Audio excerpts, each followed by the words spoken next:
There's a piece at thefederalist.com today, which is one of these new, relatively new, conservative websites inspired by the EIB network, as most modern-day conservatives have been inspired by this program.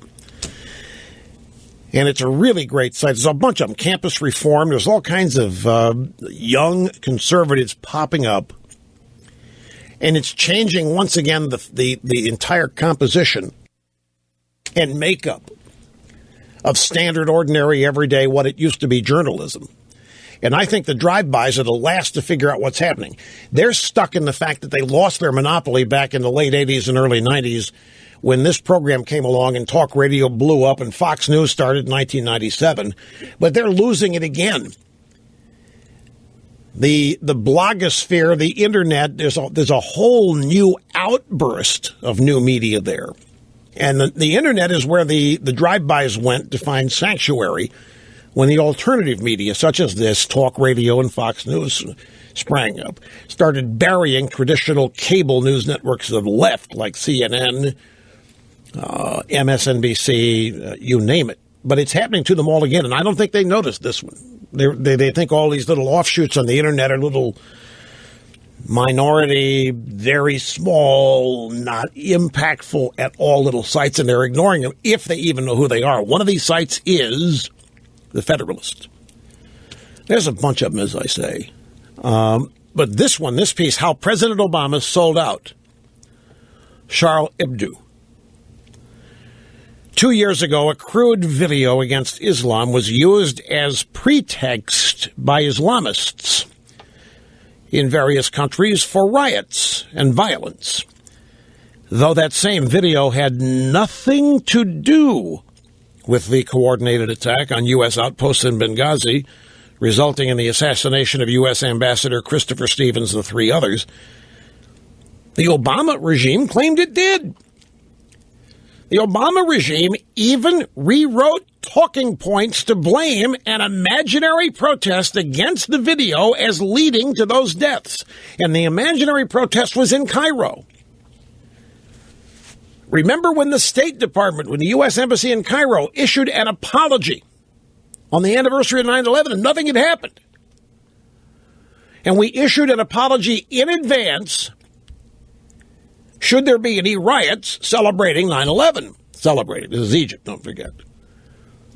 And the stated purpose was to get out in front of any protests and silence them. Stop them. If we just, here we go again, admit our culpability. If we just admit, if we just apologize. We were the ones that were attacked. But if we just apologize, maybe they won't protest. Well, not only did they protest, then it blew up over in Benghazi in Libya. And you know the rest of the story. Obama and Hillary ran out all over the world blaming this video. Nobody had ever seen it. They rewrote talking points at Susan Rice on a 5 Sunday morning talk shows to make the point. And not long after that, Obama spoke to the United Nations, and among the things he said, he had this to say about people who mock Islam. The future must not belong to those who slander the prophet of Islam. That's our president at the United Nations, September 25th, 2012. And in that same speech, he blamed this video that nobody had ever seen. It blamed an American who made a video that justified all the riots that were taking place. Hence, their belief in this grievance notion. But that was not all. Do you remember? The United States paid for ads in Pakistan starring Hillary and Barack Obama, repeating all of the untruths spoken by the president and Hillary, claiming the U.S. was responsible for these, or this video was responsible. And the ad that we paid for, that Obama and Hillary starred in, that ran in Pakistan, said in part, we reject all efforts to denigrate the religious beliefs of others. Hillary Clinton said of the U.S. government, we absolutely reject content and message of a video nobody had ever seen. I have to take a break, but stick around. I'll tell you where this is all going. You probably can figure it out. Hey, has anybody heard from Reverend Wright on what happened in France? Well, has Reverend Wright stood up and said, France's chickens have come home to roost? Well, he said that after 9/11/2001 in this country. Did he not? Obama's pastor. Has he said that about France today? I kind of doubt it. Now, I checked an email. It's typical, these libs send me these emails. They're funny, folks. Don't matter. Don't get mad. I enjoy reading them. So what's the point, Mr. Limbaugh? So what do you... Okay, let me cut to the chase. You know what the point of all this is? By going to the UN and saying that a video was responsible for the death of a U.S. ambassador and 3 other Americans, when it wasn't, by sending Susan Rice on 5 Sunday morning talk shows to spread that lie, to run ads in Afghanistan or Pakistan starring Obama and Hillary. Continuing this lie that a video, these actions have consequences, ladies and gentlemen. But the President of the United States going to the UN, 2012, saying the future must not belong to those who slander the Prophet of Islam.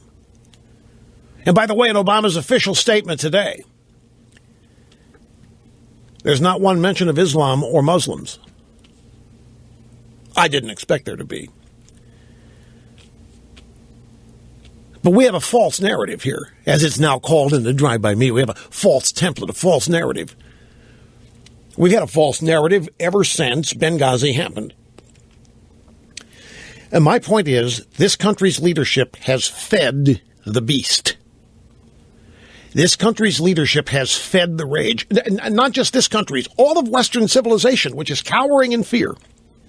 All the civilized world afraid to deal with this for what it is. All the Westernized were thinking closing Gitmo will solve it. Getting out of Afghanistan will solve it. All we're doing is trumpeting our weakness. But when Obama shows up, the future must not belong to those who slander the Prophet of Islam. Then you have the President of the United States rationalizing barbaric behavior and punishing some poor oaf who just made a video that nobody ever saw. So these actions have consequences. But our leadership uses words to cast and shape images, and PR and buzz. But the real world hears those words, acts on them, believes them. There are consequences. I have a little bit more on this, but we've said more about this hour than you'll hear all week in the Drive-By media. But you got to hear John Kerry, our Secretary of State, speaking French, talking about this.